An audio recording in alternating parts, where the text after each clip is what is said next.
are not sick. We are living with disease. The only thing we have to do is to take our pills and we're going to be strong.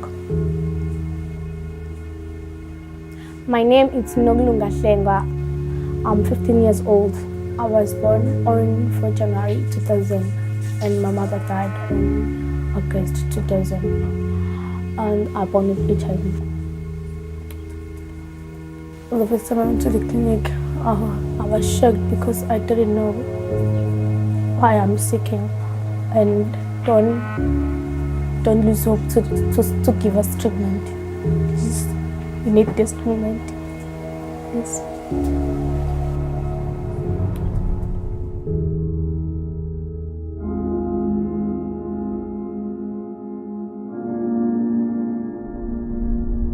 In 2000, I was aware of the fact that there was going to be the International AIDS Conference was going to be in Durban, South Africa, and I made the decision to go. And there was a lot of anticipation because President Mbeki, who had said that HIV didn't cause AIDS, was going to be speaking at that event. And we knew that Madeleine Albright and a lot of very powerful people had strongly recommended that he not say that again. And then, so when the program happened and he spoke, he said, HIV is caused by poverty. And so a large group of us got up and left in protest. I went back to my room, and one of the porters in the hotel said, "Somebody's looking for you." So I didn't know what that meant, but I went back to my room, and when I walked in the door, I saw an envelope under the door that had slipped under the door, and I opened it, and it said that we're South African activists, and we'd like to talk to you. And so please come and meet us in a restaurant downstairs. We're waiting. During the AIDS conference, there was a group of what we called in those days volunteers. We had an NGO, a non-governmental organization, and it was called Netcom. And first they tried to find him at the conference and they couldn't. And then somebody told him the hotel that he was staying at. And so they went to the hotel, left a note, and he basically responded to their note. When I went to meet them and they were telling me their story, I said, it's fine to come to a conference like this and sit through official sessions with experts, but I'd like to know what's going on the ground. I said, so can you take me out and show me?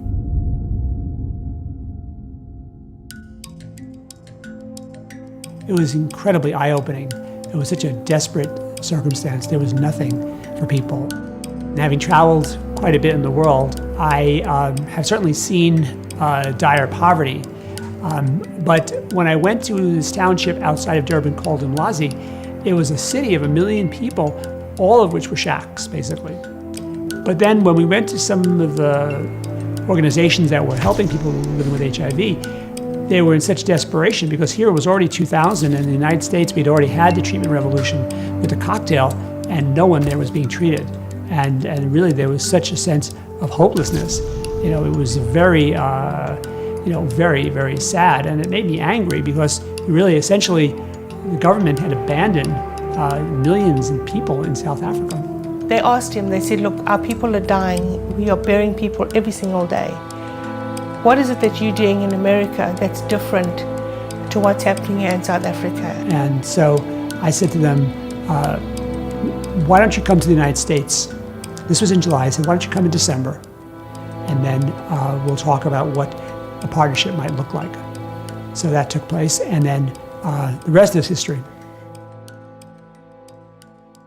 I was home on a Sunday, and Michael Weinstein called me. I got the call, and he said, do you have a passport? I said, yes, I have a passport. And he said, can you go to South Africa? I said, yes, I can go to South Africa. To do what? And he said, to start this clinic as soon as possible. And I said, well, when would you want me to go? Wednesday. So 3 days later, I said, of course I said yes. And I'm kind of the go-to person when we don't have a plan, go make it happen. The very first clinic at the shopping center was nothing glamorous. It had been, some offices had been abandoned for a long time. So we're walking through, and I always try to see the potential in things. And I turned around the corner and I saw a big dead rat on the floor. And everything was filthy, and it had just not been occupied for so long. I thought, oh my God, how are we going to clean this up and make this a state-of-the-art clinic? Because I knew I had U.S. Congresswomen coming for the ribbon cutting, and I was on a deadline. But we did it, and we tore out walls and made this office into a clinic.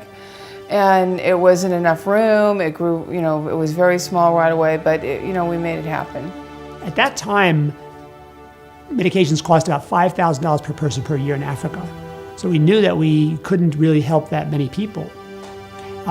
So we said, okay, we'll set up a clinic for 100 to start with and demonstrate that it can be done. And of course we had this whole big fanfare. We were going to open this clinic, and the clinic was ready to be opened. And at the time, the government was not the ANC government-controlled city of Durban. It was controlled by the Inkatha Freedom Party.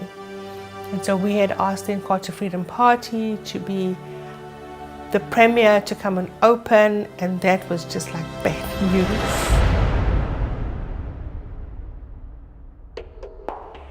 There was, a lot of drama. I mean, what was interesting was that when we went to South Africa in 2001 to dedicate the clinic, we were accompanied by two U.S. Congresswomen, Congresswoman Watson and Lee. And the Minister of Health, his name was Monto at the time, she was famous because she talked about people with HIV using olive oil and beetroot and things like that as treatments.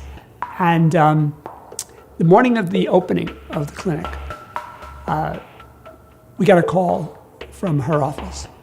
I was with both of the congresswomen, and they asked us to come to downtown, to a hospital in downtown, and that she wanted to meet us there before the opening. So we went. And so we waited for the minister and waited for the minister. We were then told from here to go to Addington Hospital. From Addington Hospital, we ended up on the beachfront, and then we got a message from the minister. And the message went like this: tell those women if they open that clinic, there will be trouble. So at one point, Congresswoman Watson, who is a very tall person and dresses very elegantly, she just swept up out of her chair and she just said, bullshit. And said, the people are waiting. She said, we are opening that clinic. And then we left and went to the clinic. On the way to the clinic, we got a call saying that there were armed people there, and we got very freaked out. When we got there were policemen, but there was also a group of ANC people who were agitating that we don't open the clinic. But because I think Michael is Michael, and he had the support of the two congresswomen, and they stood fast. So we opened the clinic. Today, I have a minus 50 CD4 count, viral load, and 3 months ago my CD4 was 165. I can get up in the morning and see to my kids. I can prepare their breakfast. I can supervise homework. I can work. And most of all, I can be around at least that my children see adulthood before I leave here. My name is Jenny Boyce, and I'm been a patient at Temba Labantu since 2002. I'm patient number 21, one of the first groups of people on antiretroviral drugs at Temba Labantu and in the country. One of the things was back here in the United States in Los Angeles, we all thought that we were going to open the doors of this clinic and we would be inundated with patients. We'd have to, there'd be queues and lines up at the door, but that's not what happened. it was kind of slow, in the beginning, and we couldn't really figure out what that was until we really realized that there was such a stigma about treatment. People were quite afraid to try out the Atembala Bantu clinic.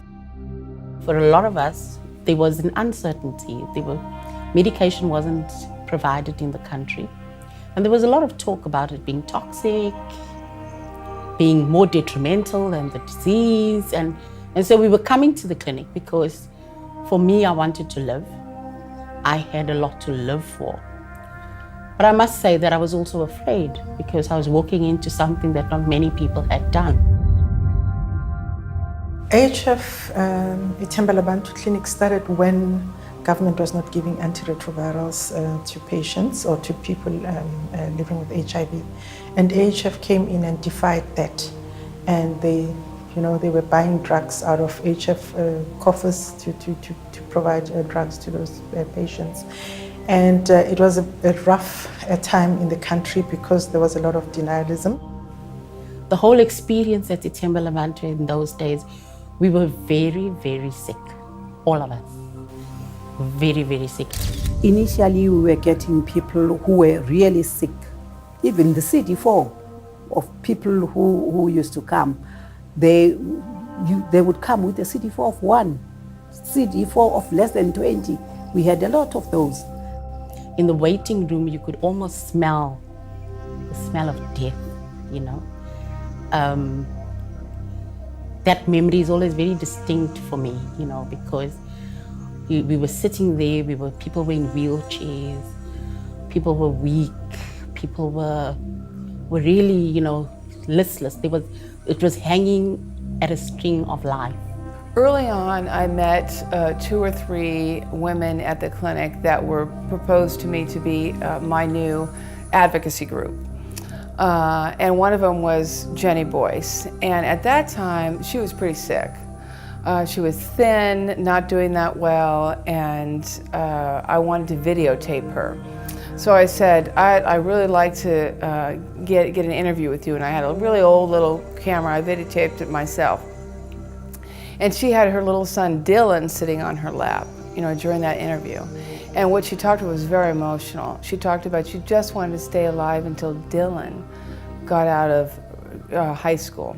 And I've never forgotten that because I was determined to keep her alive for Dylan.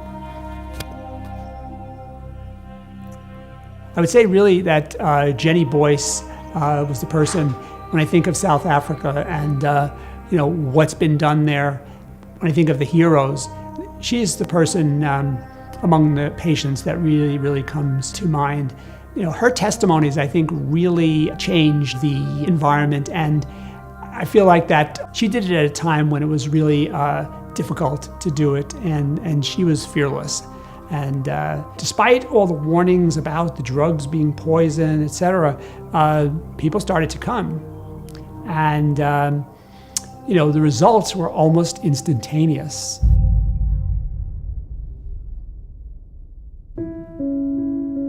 I remember that I had this infection on my skin, and I didn't even notice that it was gone. It was Dr. Masoki who said to me, "Jenny, your skin is looking so much better." I never looked in the mirror. I was too afraid to look in the mirror. And then he said to me, your skin infection is looking so much better. And it was the first time that I noticed that it was actually better. My problem inkinga yami kwakuwukuthi mhlambe ngase kwenzeke ngishone because i-CD4 count yami yayilo. After that, emva kuba sengidla amaphilisi ama-ARVs yakhuphuka i-CD4 count going to 250, and ngakwazi ukuthi i-viral load ibe undetectable, suppresseke. Ngase ngiba right after that ukuthi I'm going to be alive. There was one patient that came in a wheelbarrow, brought in by the mother. The mother told us a story that people kept on coming to check if he was dead, you know. But then the mother brought this patient to the clinic. And when he started getting better, he brought so many patients because people were asking, how did you get help? Because they were expecting him to die. And he brought a lot of patients to Ithembalabantu. People who were really sick within a month were doing well, and people were going back to work, and they were going from being so emaciated to looking healthy. And so then the word spread really rapidly. I was sick, very, very sick.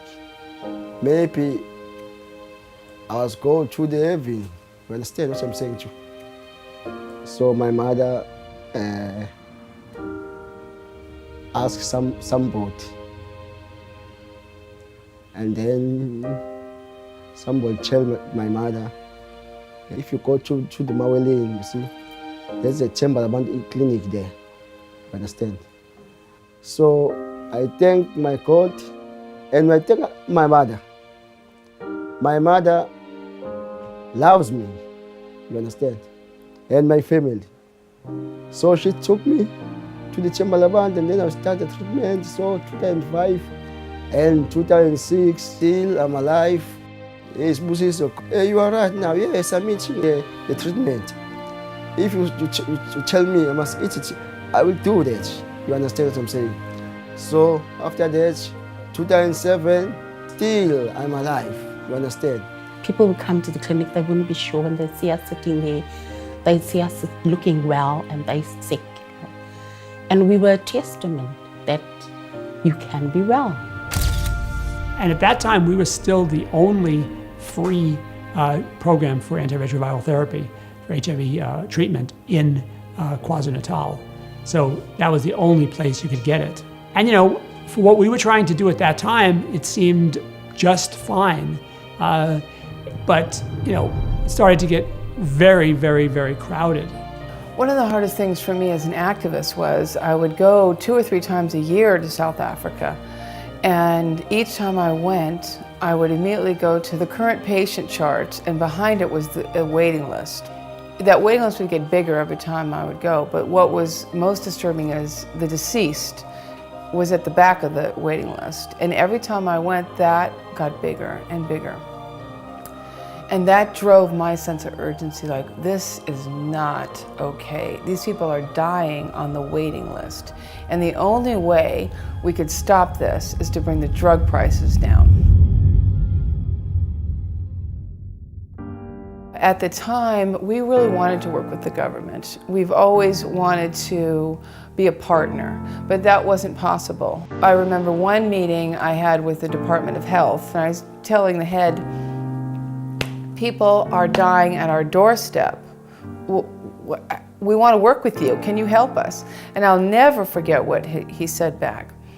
He said back, Terry, people are dying every day here. We see it all the time. It doesn't matter. The process needs to be fulfilled and the forms need to be completed. And you didn't complete the right form on Friday. You know, so I was just like, okay, wow, this is what we're dealing with.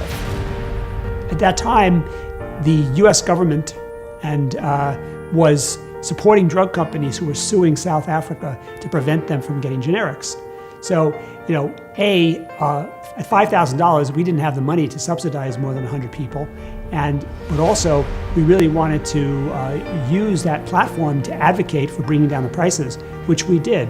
The largest drug maker at that time for AIDS drugs was GlaxoSmithKline, and we wound up running a campaign which involved attacking the CEO's pay. It involved, suing them to invalidate their patents. So we figured out, okay, we're going to go to London and we're going to go to their shareholders meeting. We're going to disrupt it. Michael Weinstein and I went, and several others, and we got up and they were shaken. You know that we were there doing that, and that was the beginning. And then in South Africa, in Durban, we organized. Glaxo had an office in Durban, so we organized our patients to march on the Glaxo office. It was on Florida Road. Cynthia Latuli was out there, those nurses, and they're from the apartheid revolution, so they weren't afraid. They had a lot of courage. But Dr. Tutla was our medical director at the time. She brought all her daughters. We showed them what we do in the United States with the activism. And that's what the original activists asked us. How do you so effectively advocate against your own government? So we brought some of our tools and we did that. We did it on Glaxo, we did that with the government, and that was really rewarding. We all together brought those prices down, which has saved millions of lives. And that resulted in the price over time, over a few years, going down from $5,000 to $100. And then that allowed us and others to greatly expand the number of people being treated. Really, it was about saving lives as fast as possible. Also, you've had the change of government in South Africa. And when Zuma came into government, he basically made HIV a priority and then started the partnership with government, whereby they would give us the drugs, which would then make the cost less expensive for AIDS Healthcare Foundation, because up until the time of the agreement, that was almost 5 years, that AIDS Healthcare Foundation USA was funding South Africa as a clinic. It then relaxed some of the pressure, giving us a window into expansion.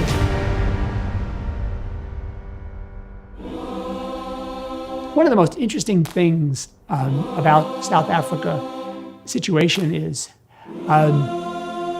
it went from being one of the worst places in terms of providing care to people and in terms of being active around HIV to being one of the best. We so appreciate that the government now wants to work with us, they partner with us, they appreciate what we want to bring, we appreciate what they're doing, which is incredible.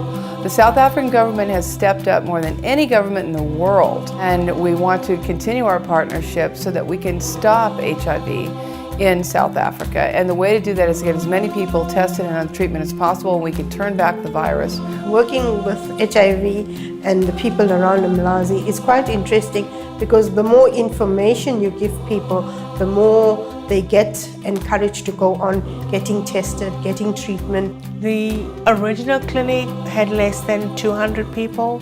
We are now into almost 15,000 people at our new clinic. When I look back where we started with very few patients, and we have got so many patients, and we started with 3 people working for AHF. We have got hundreds now. I'm quite proud of the work that we are doing now. And there's a lot more other special clinics that we have introduced, especially the clinic for the blind and deaf community. Our clinic with children have increased. So there's a lot more that has changed from the day I walked in. I must say that Ithemba Labantu is unique because it's looking at the needs of HIV positive people, looking at TB and other related diseases. But the care that it's provided is different from what government is providing, because patients feel at home, they feel they belong. They make friends. There are patients that got married they met at the clinic and they got married. So it's like a home. You go into that clinic and you feel you're in the right space. There's hope, and the name itself, Ithemba Labantu, is hope, giving hope to people. Ithemba Labantu has become legendary. We support many clinics now, and I'm constantly asking, why do people keep flooding into Ithemba Labantu? And they say, word of mouth, it's just the place to go for treatment in Umlazi. If it's my date, I'm going to a clinic and I fetch my treatment. They give me 3 months. They treat me well. I love Ithemba Labantu. They're my everything. I like support school. They give me feel well about my status. I love them. My doctors, Dr. Mbara, Gigi, social work. I love them, all of them. Working in this environment with these kind of patients, it satisfies. I every day when I come in the morning, I feel like I'm blessed to be here because somehow I get to touch a person's life.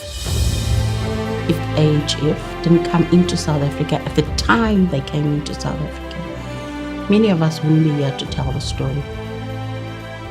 Many of us would not have survived. I mean, I really believe that what we did in South Africa, not just AHF, but other activists and other people who brought care to South Africa, that we literally saved millions of lives. South Africa is such an incredibly beautiful country, maybe the most beautiful country in the world, yet it's got this cloud of HIV/AIDS over it. That's what it's known for. And that is not right. We want to end AIDS. Let's end it together. And let South Africa be the incredible, beautiful country that it is. It should be a new day in South Africa. To all the people who work for AIDS Healthcare Foundation, thank you. From the bottom of our hearts, the people of South Africa say, you rock. I believe that together, Together. Together. I believe that together we can end HIV.